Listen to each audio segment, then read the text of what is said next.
And we are live. Hello everyone. Glad you can join me here again today.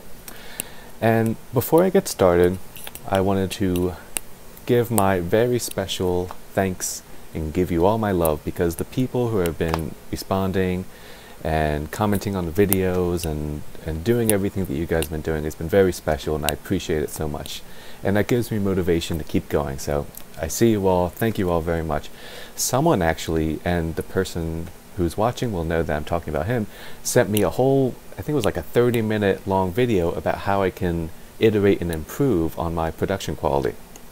And I thank you very much for that. I really do appreciate that, taking the time out to do that. I know that you don't have all the time in the world, and so for you to actually do that and take your time out to make that video, I appreciate that so much. And I'm going to be using a lot of those tips, a lot of that advice to improve this going forward. As you have probably noticed already, my sound quality isn't as good as it was before because I'm recording using the standard iPhone headset. And this is because I want to try something a little bit different. But I want to show a video, and I want to show how that video relates to Andrew Yang. And we'll talk about a little bit what that is. But so if the sound quality isn't as good as it was before, that's a little bit why. I will be iterating and improving on that once I get a headset.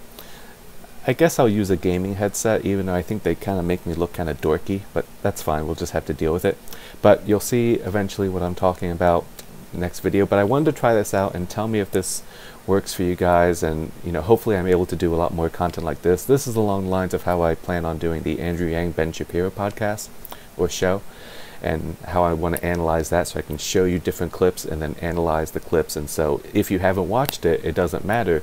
You can watch it with me, and I can take out some of the parts that I think are relevant and that I think are important. But I wanted to talk today about Andrew Yang and his poll numbers. So I've seen a lot of Yang supporters who are a little bit concerned about his polling numbers because it seems like he's been stuck at 1% for a while. And I wanted to talk about those poll numbers as well as product market fit, and give you guys some peace of mind about why that poll number really isn't as important as it may feel like, because it feels like the poll numbers are really important. But the one thing to remember is when you're starting from zero, it's rather hard at the earlier stages to make the sorts of big leaps and bounds to catch up to the other established politicians. Because the politicians come in already with some name recognition, they come in with a media platform, they come in with relationships that they can leverage in the media to get their platform out there, and they have a bit more experience with campaigning. Whereas Andrew Yang and Donald Trump, they had never really campaigned before, so this was all new. So both Andrew Yang and Donald Trump started from the same point in the polls. Donald Trump, of course, had a little bit more name recognition, but they're both starting from the point of they have to earn every single vote that they're going to get. So they don't come into the race with people ready to vote for them the way that a politician would, because politicians already have had people vote for them, right? So they're not coming in with that same sort of advantage, which means that they have to earn every single vote that they end up getting. And the way that I think you can best describe this is to think of it along the lines of a startup, because startups kind of have a similar trajectory. You start with an idea, and then you start from zero, and then you build your company until you find product market fit. And product market fit is when you go, quote, off to the races, when your growth goes from sideways to straight up. And so for Andrew Yang to be at 1%, you might think, well, that's not very good, because even Elizabeth Warren is at, what, 14%? Or is that Beto? The politicians are at higher numbers. But that is completely to be expected if you're Andrew Yang. And I will point out that going from 1% to 2% is 100% increase. That's 100%. He's doubled his amount of support. And it's really tough with standard traditional polling methods to be able to pick up those sorts of minute changes, because it all fits within the margin of error. And the other thing that Andrew Yang has that other politicians don't is that his community that supports him is rather disparate, and they're also rather niche in that they're still in the early curve of the adoption cycle. So they're still with the early adopters. They haven't got to the early majority yet. And one other thing to take notice of is that a lot of the traditional polling methods rely on landlines. And I'm not sure that traditional polling methods have caught up to the new technologies and the new ways of reaching people, because I've had to make these calls myself. I've made these polling calls before when I worked in politics. And it's kind of funny because what you'll have is you'll have a sheet of about 40 people on it, right? 40 people on it. And when you call those 40 people, maybe about 3 will actually pick up the phone. And it's a landline, so who are you getting? You're getting mostly older people. And out of those 3 who pick up, you know, I'll tell you a story. I had one, I think it was Eileen or something. So I called up Eileen, and someone answers the phone and, hello? It's like, Eileen? Eileen's not here. She's sick right now. Lose this number. Don't call back. It's like, whoa, I just want to know who you're voting for. That's all I need to know. It's like, Then he hangs up the phone, and I said, well, I'll put that down as a maybe. But the point is, using traditional polling methods, it's going to be tough to reach the people who are right now probably Yang's target market, which is probably a lot of younger people who are online, as well as maybe some of the more tech-savvy people in the Midwest. So truckers who, you know, listen to a lot of podcasts or listen to a lot of, you know, Jordan Peterson or Sam Harris or these types of people who are plugged into the online, let's call them the online intellectual community or the intellectual dark web. And that's not good or bad. I'm not going to make any claims about that. All I'm saying is that the crowd that Andrew Yang has attracted thus far has been a crowd that is very niche at this point, and it's a crowd that is very disparate. And it's very hard to capture them using traditional polling methods, even if they started to expanding to cell phones. I know I never pick up phone numbers that I don't recognize because 9 times out of 10 it's a scam call or it's a robocall. And there's really anyone who needs to get in contact with me knows how to get in contact with me, right? They can use email, they can text me. There's really no situation where I need to pick up a random strange number, especially if they don't leave a message. So I want to talk about product market fit and just alleviate some fears about his polling numbers, because his polling numbers are about where you would expect.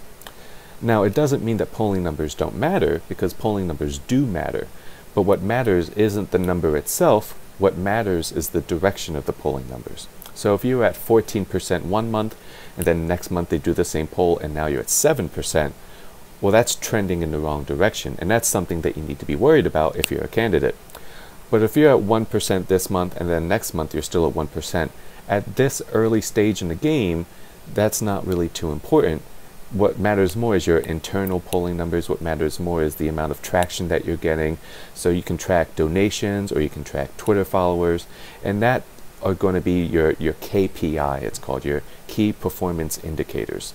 So you have to come up with your own key performance indicators outside of traditional polling methods, especially if you're an early stage candidate. And I won't talk too much about his staff. I would assume at some point he's going to need some sort of professional campaign staff that knows how to build a robust ground campaign, especially in states like Iowa and New Hampshire. I'm not sure if he has that campaign staff. I'm not sure who's working with his campaign. But one of the things that Donald Trump did that worked very well is he hired Corey Lewandowski.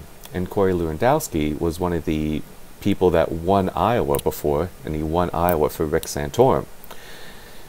I don't know if Yang has that sort of that experience with Iowa and New Hampshire. And the other thing is what Donald Trump did that was so smart is, as soon as Corey Lewandowski was kind of done, or he had served his purpose in winning or having a presence in Iowa and New Hampshire, then he switched to the next phase of his campaign, which is when he hired Paul Manafort. And Paul Manafort was more about securing the Republican delegates when it came down to the Republican National Convention and people casting their vote as delegates.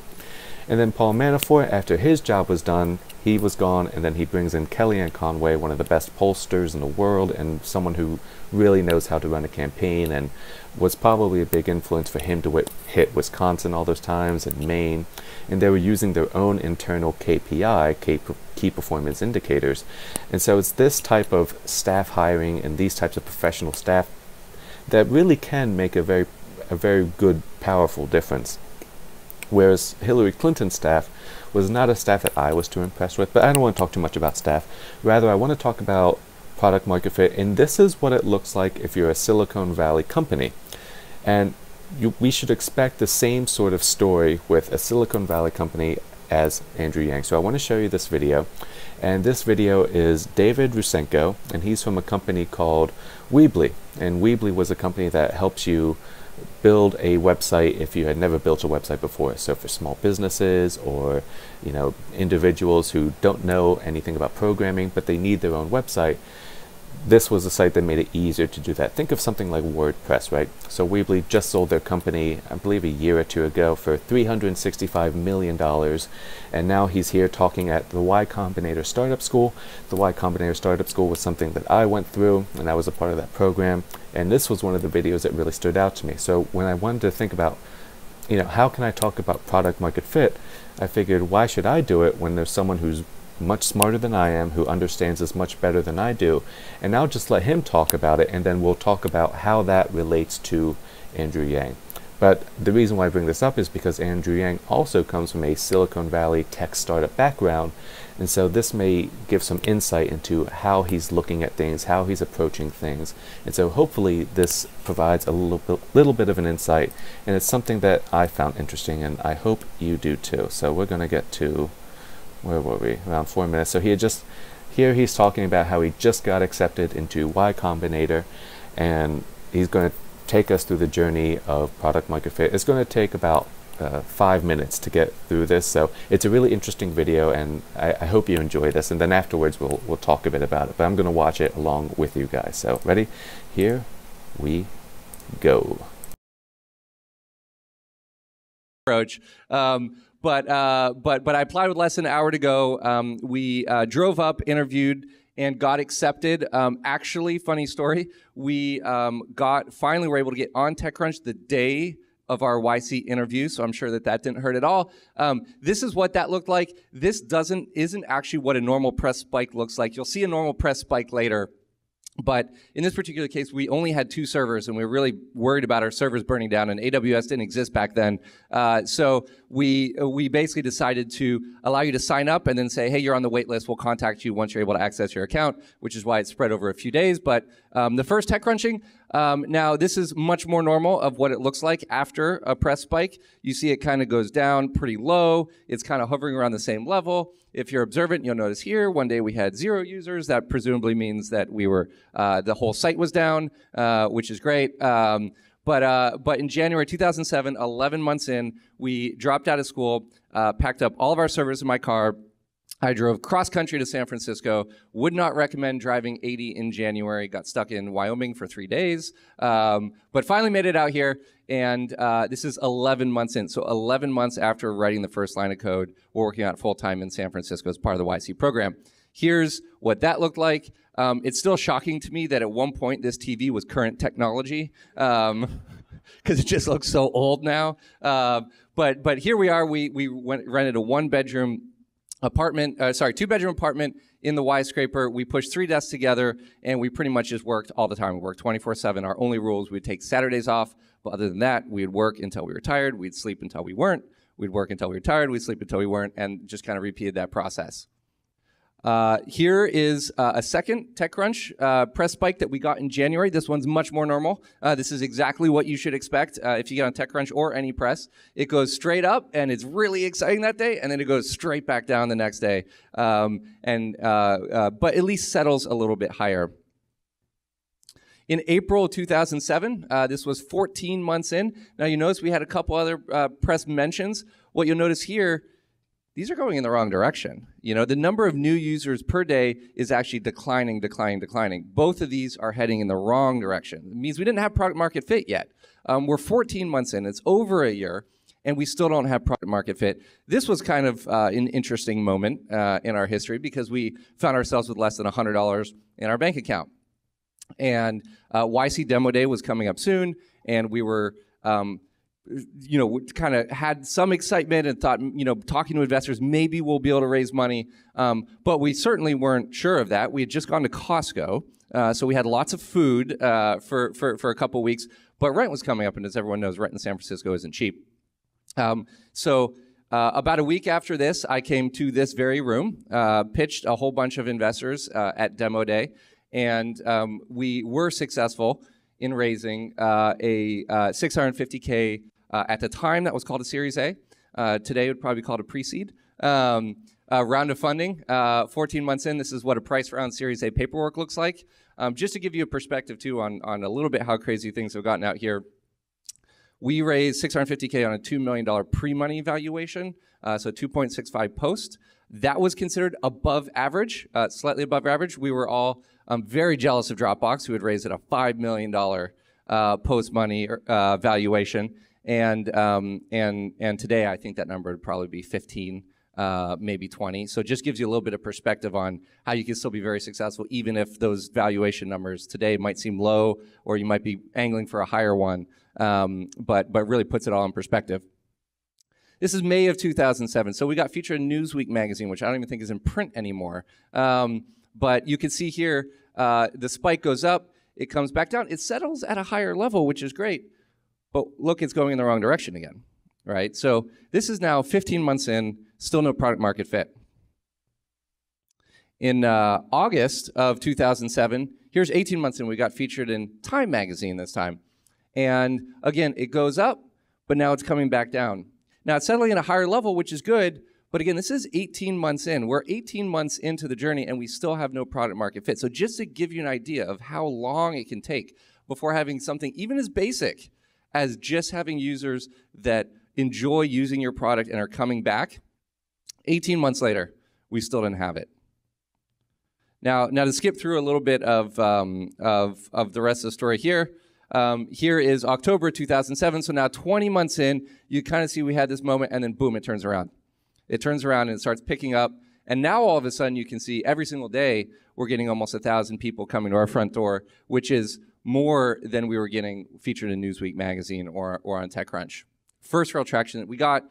Fast forward again, February 2010, 4 years in, and now you can see we're off to the races. So that's a little bit about what the process of finding product market fit can look like. You'll see a big spike after one big press thing, and then it will come back down and hopefully settles at a higher level. And where did we see that? Where did we see Andrew Yang's first big press spike? Joe Rogan, you probably said. Joe Rogan, or Sam Harris, or Ezra Klein, if you want to go back even further. But Joe Rogan was the first big press spike that he probably got, and it was probably the first place that he got a bunch of a bunch of supporters, let's call them. A bunch of supporters, fans, whatever you want to call them. And so, why haven't Andrew Yang's poll numbers gone up after the Joe Rogan podcast? Well, they probably have a little bit, but this is exactly what you should expect when you're trying to find product market fit.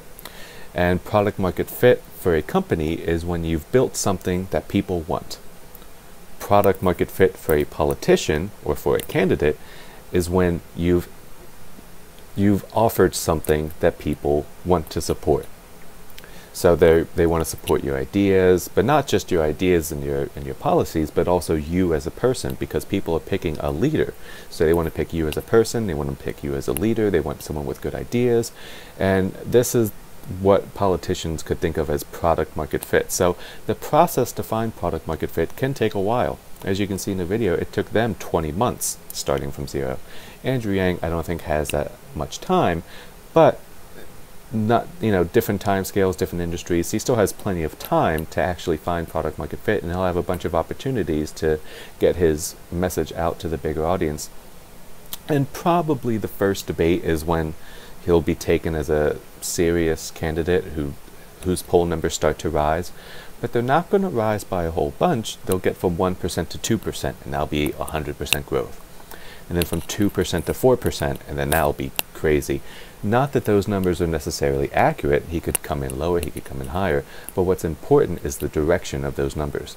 So if you're worried about the poll numbers for Andrew Yang, don't worry. This is all a part of the process of finding product market fit, and I hope that video by David Rusenko showed a little bit about what that process can kind of look like. And it's coming from someone who's made millions and millions of dollars, someone who's much smarter than me, someone who's very successful. And so it's not just me saying this. My ideas come from, you know, a bunch of different very smart people. And I wanted to take those ideas and adapt them to the world of politics, which I've kind of found out is kind of becoming the theme of the show. Taking concepts from business and from Silicon Valley and from entrepreneurship and from that world, marketing, advertising, all that good stuff. Taking those ideas and then applying them here into the political realm. So again, don't worry about it too much, Yang gangers. This is exactly something that we should expect to see, but I hope that maybe elucidated a little bit of the process, kind of told you a little bit about where Andrew Yang is coming from. And again, thank you all so much to the YouTubers and to the people on Twitter and to all of you who have reached out and sent me very nice emails, and you know, I appreciate it. I read them all, I see all the comments, I think they're fantastic, and you know, it really is quite special, and I do appreciate it. I appreciate the heck out of you guys, and I want to improve on the production quality. Eventually we'll be able to make this video over here, we'll make that better, and then we'll be able to make the mic better, and we'll make the webcams better, and we'll get a green screen. All these things are things that I want to do, you know, and we'll find a way to do that over time. It costs money, so you know, that's why it doesn't happen immediately, and I'll talk a little bit more about my process for improving and why I don't just spend a whole bunch of money right out the gate. But we're already past the 20-minute mark, and so I'll cut it short here for now, but thank you all very much, and I will see you all next time. Bye bye.